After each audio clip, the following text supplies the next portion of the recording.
নমস্কার। তোমরা তো জানোই যে সামনে আইবিপিএস পিওর এক্সামিনেশান আসতে চলেছে। তো এই 2026 সালের আইবিপিএস এক্সামিনেশনের জন্য প্রিপারেশনের সমস্ত রকম বিষয় নিয়ে কিন্তু আমি আলোচনা করব। আইবিপিএস পিওর এক্সামিনেশনের সমস্ত খুঁটিনাটি তথ্য জানার জন্য এবং সেই এক্সামিনেশনকে কেন্দ্র করে তার প্রিপারেশান ঠিক কীভাবে নেওয়া উচিত, তো সেগুলো সমস্ত কিছু নিয়ে কিন্তু ডিটেল আলোচনা করব আমার এই চ্যানেলে। তো যাই হোক, যারা চ্যানেলে নতুন, যারা চ্যানেলে প্রথমবার ভিডিও দেখছো, তারা অবশ্যই চ্যানেলটিকে সাবস্ক্রাইব করে দিও, আর ভিডিও ভালো লাগলে অবশ্যই একটা লাইক করো। দেখো, তোমরা তো জানোই যে আইবিএস পিওর এক্সামিনেশনের সামনে আসতে চলেছে। তো এই আইবিএস পিও এক্সামটা কিন্তু অন্যান্য ব্যাংকিং এক্সামের থেকে একটু হলেও আলাদা। আমি এই কথাটা কেন বলছি তার কিছু নির্দিষ্ট কারণ রয়েছে। তো প্রথমে সেই বিষয়গুলো আলোচনা করি, এবং এই এক্সামিনেশনটা যেহেতু একটু আলাদা, সেক্ষেত্রে তোমাদের স্ট্র্যাটেজিটাও কি হওয়া উচিত সেটা নিয়েও কিন্তু ডিটেল আলোচনা করব। তো তাই বলবো প্রত্যেককে ভিডিওটা অবশ্যই শেষ অবধি দেখো। যারা আইবিপিএস পিও এক্সামিনেশনটাকে টার্গেট করে পড়াশোনা শুরু করছো, তাদের ক্ষেত্রে কিন্তু এটা খুবই গুরুত্বপূর্ণ একটা ভিডিও। দেখো, আইবিএস পিও এক্সামিনেশনটা অন্যান্য এক্সামিনেশনের থেকে একটু হলেও আলাদা। তার কারণ কিন্তু অনেকগুলো রয়েছে। তুমি বলো এসবিআই ক্লার্ক, এসবিআই পিও বা RRB PO clerk, IBPS clerk, এগুলো সমস্ত এক্সামিনেশনের থেকে কিন্তু একটু হলেও আলাদা। তো তোমার প্রথমে আমি যখন এই কথাটা বলছি একটু হলেও আলাদা, তখন তোমার মাথায় হয়তো চলে আসছে যে তাহলে তো কোশ্চেন খুব কঠিন হয়। আমি বলবো যে কোশ্চেন খুব একটা কঠিনের থেকে বড় কথা যে এই এক্সামিনেশনের তুমি প্রিলিমিনারি বলো, মেন্স বলো, দুটো যে রিটেন যে এক্সামিনেশন হয়, প্রতিটা ক্ষেত্রে কিন্তু কোশ্চেনের একটা স্ট্যান্ডার্ড তারা মেনটেন করার চেষ্টা করে। আইবিপিএস একটা স্ট্যান্ডার্ড মেনটেন করার চেষ্টা করে। তো যে কারণে এই আইবিএস পিও এক্সামিনেশনটা অন্যান্য এক্সামিনেশনের থেকে একটু ডিফারেন্ট হয়ে যায়। তো আমি যদি প্রথমে প্রিলিমিনারির কথা বলি, প্রিলিমিনারি তোমরা জানো প্রত্যেকেই যে 3টে সাবজেক্ট থাকে: কোয়ান্টিটিভ অ্যাপটিটিউড, রিজনিং এবং ইংলিশ। তো যেহেতু সাবজেক্ট 3টে একই, তোমার মনে হতে পারে যে এখানে আবার কি স্ট্যান্ডার্ড মেনটেন করবে। এখানেও কিন্তু স্ট্যান্ডার্ড মেনটেন করার একটা জায়গা থাকে। তুমি সাবজেক্ট ওয়াইজ যদি তুমি দেখো, তারা প্রতিটা টপিকে তুমি যদি মনে করো যে আমি অ্যাপ্রক্সিমেশন, সেখানে কিন্তু একটা স্ট্যান্ডার্ড মেনটেন হয়। আবার তুমি বলো নাম্বার সিরিজ, সেখানে তুমি কোশ্চেন দেখতে পাবে মিসিং নাম্বারটা থাকছে না, সেখানে থাকছে রং নাম্বার সিরিজ। তো তোমার এখন মনে হতেই পারে যে পিও লেভেলের এক্সামগুলোতে তো রং নাম্বার সিরিজ আসে, কিন্তু রং নাম্বার সিরিজের মধ্যেও যেগুলো এক দৃষ্টিতে তুমি দেখেই বলে দিতে পারবে এইরকম কিন্তু রং নাম্বার সিরিজ কম থাকে।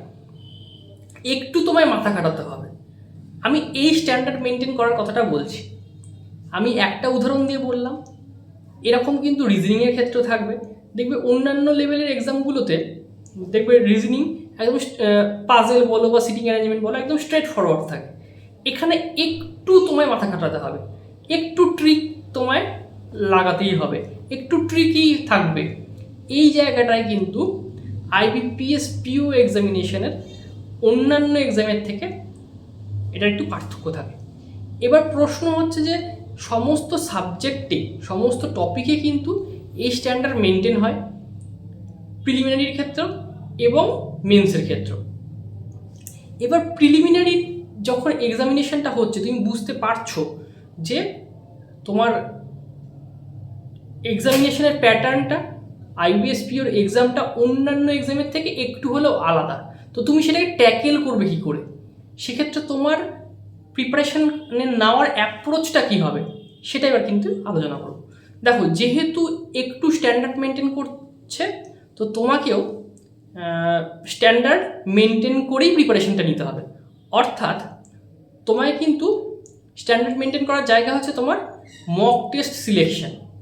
তুমি কী ধরনের মক টেস্ট দেবে সেটা কিন্তু তোমার ওপরে ডিপেন্ড করছে, যেটা তোমাকে ওই এক্সামিনেশন যেটা ডিফারেন্ট এক্সামিনেশন রয়েছে সেখানে কিন্তু অনেকটা হেল্প করবে। এবার প্রশ্ন হচ্ছে যে আমি মক টেস্টের এই ডিফারেন্ট অ্যাপ্রোচটা কোথা থেকে পাবো। আমাকে অনেকেই বলে যে দাদা আমি একটা মক টেস্ট দিচ্ছি একটা ওয়েবসাইট থেকে, আমার এত স্কোর আসছে। তো তখন আমি বলি যে এখানে তার ইমপ্রুভ করা দরকার। তখন তার প্রথম কথাই থাকে যে মক টেস্টটা খুবই হার্ড লেভেলের ছিল। তো এই হার্ড লেভেলটা, তোমার কাছে যেটা হার্ড লেভেল মনে হচ্ছে সেইটাই কিন্তু তোমায় বিট করতে হবে। তোমার হার্ড লেভেল যেটা মনে হচ্ছে সেটা যখন তোমার ইজি মনে হবে বা মডারেট মনে হবে, তখন তুমি দেখবে যে ধীরে ধীরে তুমি আইবিএস পিওর এক্সামিনেশনের যে লেভেল, যে প্যাটার্ন, সেই দিকে তুমি এগোচ্ছ। কেন কথাটা বললাম, কথাটা ভালো করে বুঝবে, এই জায়গাটা একটু ভালো করে শোনার চেষ্টা করবে। দেখো, আইবিপিএস পিও লেভেলের এক্সামিনেশনটা তোমার কিন্তু খুব সহজ বা খুব ইজি এটা কিন্তু হবে না কোনো ক্ষেত্রেই। সে তুমি 1 বছর ধরেই প্রিপারেশান নাও বা 1.5-2 বছর ধরেই প্রিপারেশান নাও। হ্যাঁ, এবার বলতে পারো তাহলে যে সে এটা 90 স্কোর করছে বা 95 স্কোর করছে, তাহলে তার ক্ষেত্রে কি ইজি মনে হবে না? তার ক্ষেত্রে ইজি মনে হতে পারে। তুমি যদি সেই এক্সেপশনের দলে পড়ো তাহলে প্রবলেম নেই, তাহলে ঠিক আছে। তুমি যদি সেই এক্সেপশনের দলে না পড়ো, তোমার যদি এখনও মনে হয় যে আমার আইবিএস পিওর এক্সামিনেশন অবধি পৌঁছতে অনেকটা স্ট্রাগল করতে হবে, সেক্ষেত্রে আমি বলবো যে তোমার ওই হার্ড লেভেল যেটা এখন মনে হচ্ছে সেটাকে তোমায় ইজি বা মডারেট লেভেলে কিন্তু ফিল করতে হবে, ফিল করাতে হবে। সেটা কখন হবে? যখন তুমি ধীরে ধীরে এটার স্কোরটা বাড়তে থাকবে। তো এই বিষয়টা যখন তোমার অ্যাপ্রোচটা, তোমার মক টেস্ট দেওয়ার যে চিন্তাভাবনাটা যখন ডিফারেন্ট হবে, তখনই কিন্তু আইবিএস পিওর প্রিলিমিনারি বলো এটা ক্লিয়ার করা সম্ভব। এবার একটু মেন্স নিয়ে একটু কথা বলবো, কারণ যখন এই ফাঁকা সময়গুলো থাকে না, মানে ধরো এই মে মাস চলছে, এর আগে এপ্রিল ছিল, মার্চ ছিল, এই সময়গুলোতে তো এক্সামিনেশন থাকে না একদম। আর এই সময়টাতে নতুন নতুন অ্যাসপিরেন্টরা ব্যাঙ্কিং এক্সামের জন্য পড়াশোনা শুরু করে, যাদের গ্র্যাজুয়েশন কমপ্লিট হয়েছে বা যাদের গ্র্যাজুয়েশন কমপ্লিট হয়নি তারাও। এবার সেক্ষেত্রে কী হয়, সব জায়গাতে প্রিলিমিনারি নিয়ে আলোচনাটাই বেশি হয়। কীভাবে শুরু করবে, কীভাবে করবে, এই ব্যাপারটা নিয়ে কিন্তু চলতে থাকে আলোচনার পর আলোচনা। কিন্তু মেন্স নিয়ে যেন খুব কম কথা হয়। মেন্স যখন এক্সামটা দিতে যাওয়া হয় তখন স্টুডেন্টের সংখ্যাও কমে যায় এবং সেটা নিয়ে আলোচনাও আমি যে দেখেছি কম হয়। তো আমি আজকে মেন্সটা নিয়েও একটু আলোচনা করব। দেখো, মেন্সের ক্ষেত্রেও এই সেম জিনিসটা তোমায় আগে প্রথমে বুঝতে হবে যে মেন্সেও কিন্তু এই ডিফারেন্ট অ্যাপ্রোচটা, ডিফারেন্ট চিন্তাভাবনার জায়গাটা কিন্তু রয়েছে আইবিএস পিওর ক্ষেত্রে। আইবিএস পিওতে অন্যান্য পিও মানে এসবিআই পিওর মতো এখানেও ডেসক্রিপটিভ পেপারে একটা এসে বা লেটার এগুলো কিন্তু থাকে। এসে এবং লেটার কিন্তু তোমাকে লিখতে হবে, টাইপ করতে হবে। তো সেক্ষেত্রে সেটার প্রিপারেশান তোমায় নিতে হবে, সেটা নিয়ে আমি পরে আলোচনা করব। ডেসক্রিপটিভের জন্যই আমি আলাদা একটা ভিডিও বানাবো। ডেসক্রিপটিভ মানে তোমার ডেডিকেটেড একটা ভিডিও থাকবে, তো সেটা নিয়ে আমি এখন বলছি না। বাদ বাকি যে অবজেক্টিভ পোর্শনটা রয়েছে সেক্ষেত্রে বলি। দেখো, এক্ষেত্রে কিন্তু তোমাকে যেটা মেন বিষয় সেটা হচ্ছে জেনারেল অ্যাওয়ারনেসের পেপার। জেনারেল অ্যাওয়ারনেসের পেপারের মধ্যে মোস্টলি মানে বেশিরভাগ প্রশ্ন থাকে কিন্তু তোমার কারেন্ট অ্যাফেয়ার্স থেকে। এক্ষেত্রে আমি বলবো কারেন্ট অ্যাফেয়ার্সটাকে তোমায় ডে বাই ডে, একদম ডে 1 থেকে তোমায় রেডি করতে হবে। সাথে ব্যাঙ্কিং, ফিনান্সিয়াল যেগুলো রয়েছে, ব্যাঙ্কিং কারেন্ট অ্যাফেয়ার্স, ফিনান্সিয়াল যে রিলেটেড যে কারেন্ট অ্যাফেয়ার্সগুলো রয়েছে সেগুলোকেও রেডি করতে হবে। ডিটেল পড়তে হবে, কয়েকটা পয়েন্ট আমি পরপর বলছি, সেগুলো মনে রাখবে। Banking current affairs, financial GK, 3 number হচ্ছে তোমার ডিটেল পড়তে হবে। তুমি যে কারেন্ট অ্যাফেয়ার্সই পড়ো না কেন, ডিটেল পড়ার চেষ্টা করো। হেডলাইন থেকে কোনো প্রশ্ন পাবে না। হেডলাইনের কথা তোমার প্রশ্নই বলা থাকবে, ঠিক আছে, যা তুমি জানো, কিন্তু প্রশ্নটা তোমায় জিজ্ঞাসা করবে ভেতরের ডিটেল কোনো একটা ডেটা। একটা উদাহরণ দিয়ে বলি, খুব সাধারণ একটা উদাহরণ দেবো। ধরো বলা হলো যে, আমার এই মুহূর্তে একটু পুরনো কথাই মনে পড়ছে সেই কারণে আমি বলছি। ধরো আমি তোমাকে বলা হলো যে 2022 সালের ফুটবল ওয়ার্ল্ড কাপ আর্জেন্টিনা জিতেছিল, ঠিক আছে, রানার্স হয়েছিল ফ্রান্স। এটা তোমরা প্রত্যেকেই জানো, আমিও জানি, মোটামুটি যারা ফুটবল খেলা দেখে তারা জানে। এবার এই রিলেটেড হয়তো বলে দিল যে 2026 সালে যে ফুটবল ওয়ার্ল্ড কাপ হতে চলেছে বা তখন যখন পরীক্ষা হবে তখন হয়ে গেছে এরকম একটা ব্যাপার হবে, তো তখন বলতে পারে যে 2026 সালে ফুটবল ওয়ার্ল্ড কাপে ফিফা যে ফুটবলটা ব্যবহার করছে তার নাম কি, এরকম একটা জিজ্ঞেস করতে পারে। তো এই রকম টাইপের মানে তোমাকে যখন ফুটবল ওয়ার্ল্ড কাপটা নিয়ে তুমি যখন পড়বে তখন তোমায় ডিটেল পড়তে হবে। বা 2026 সালে 48টা টিম রয়েছে, কোথায় খেলা হচ্ছে, কোথায় ভেন্যু, বলের নাম কি, এই সমস্ত কিছু, তোমার হোস্ট কান্ট্রি, এটা কততম ফুটবল ওয়ার্ল্ড কাপ, এইগুলো সমস্ত কিছু কিন্তু তোমায় পড়তে হবে। আর কি পড়তে হবে, কোন টিম কতবার সব থেকে বেশি ওয়ার্ল্ড কাপ জিতেছে, এই রকমভাবে তোমার ভাস্ট ব্যাপারটা এটা কিন্তু তোমার কারেন্ট অ্যাফেয়ার্সের মধ্যে রাখতে হবে। শুধু আমি ওয়ান লাইনার পড়লাম তাহলে কিন্তু কারেন্ট অ্যাফেয়ার্স করতে পারবে না। আমি বলে দিচ্ছি, ওয়ান লাইনের প্রশ্নও থাকবে, একদম যে যারা পকেট পিডিএফ পড়ে যাবে তারা কি একদম অ্যান্সার করতে পারবে না, তাদের জন্য থাকবে, তাদের জন্য একটা লিমিটেড থাকবে যে 6টা বা 7টা এই রকম কারেন্ট অ্যাফেয়ার্সের বেশি করতে পারবে না। তাহলে বাকি কারেন্ট অ্যাফেয়ার্সটা কারা করবে, বাকি করবে যারা ডিটেল এইভাবে পড়ে যাবে। ঠিক আছে, এটা কারেন্ট অ্যাফেয়ার্স দিয়ে আমি উদাহরণ দিলাম।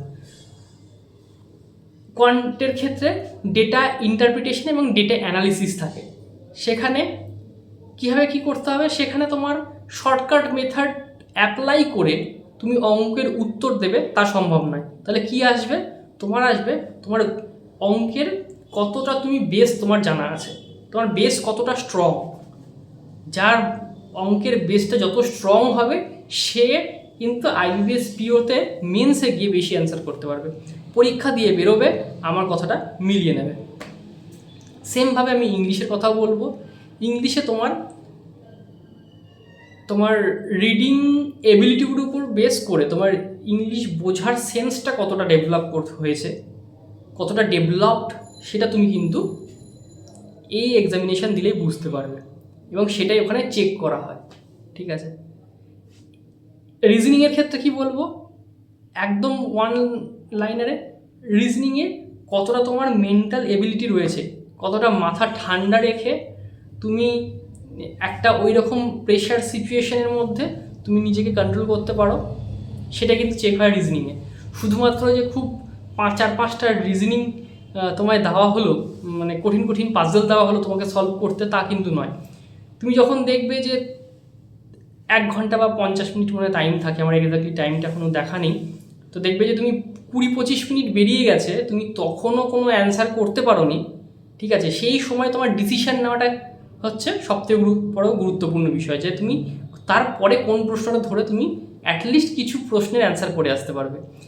এই যে বিষয়গুলো, এগুলো কিন্তু আইবিএস পিওর এক্সামিনেশনের মূল চাবিকাঠি, এগুলোকে হ্যান্ডেল করা তোমায় শিখতে হবে। এগুলো আসবে মক টেস্ট দেওয়ার মাধ্যমে এবং একটু ডিফারেন্ট স্ট্যান্ডার্ডের মক কিন্তু তোমায় দিতে হবে। একদম খুব মানে অ্যাভারেজ লেভেলের কিন্তু দিয়ে খুব একটা লাভ হবে না। তো আজকে এই সমস্ত টপিকগুলো নিয়ে আমি আলোচনা করার চেষ্টা করলাম। তো তোমরা যারা পুরো ভিডিওটা দেখলে তারা বুঝতে পারবে যে অ্যাকচুয়াল মাঠে তোমার কোন খেলাটা চলছে। ঠিক আছে, কারণ আইবিপিএস পিও এক্সামিনেশনের ক্ষেত্রে এই সমস্ত কিছু কিন্তু এক একটার উপর কিন্তু নির্ভরশীল এবং প্রতিটা পয়েন্ট কিন্তু গুরুত্বপূর্ণ। তুমি যদি কোনো একটা পয়েন্ট মিস করে যাও, সেই সেকশনটা তোমার খারাপ হয়ে যাবে, আমি যে কথাগুলো বলে গেলাম। তো তোমরা মক দেওয়া শুরু করলেই এই পয়েন্টগুলো রিলেট করতে পারবে। আমার কথা শুনে তুমি যতটা না বুঝবে, তার থেকে মক টেস্ট দিতে গিয়ে এই বিষয়গুলো যখন ফিল করবে তখনই তুমি বুঝতে পারবে তোমার জন্য নেসেসারি স্টেপ কোনটা, কোন স্টেপটা তোমার ক্ষেত্রে সব থেকে বেশি গুরুত্বপূর্ণ। তো এই বিষয়গুলো একটু মাথায় রেখে প্রিপারেশান নাও। তো আজকের এই ভিডিওটা আমি এইখানেই শেষ করবো, আর বেশি বড় করবো না। তো এই ভিডিওটা পুরোটা যারা দেখলে তারা কিন্তু অবশ্যই লাভবান হবে, এইটুকুই বলার। তো যারা চ্যানেলে নতুন তারা অবশ্যই চ্যানেলটিকে সাবস্ক্রাইব করে দিও, আর ভিডিও ভালো লাগলে একটা লাইক করো। দেখা হচ্ছে নেক্সট ভিডিওতে।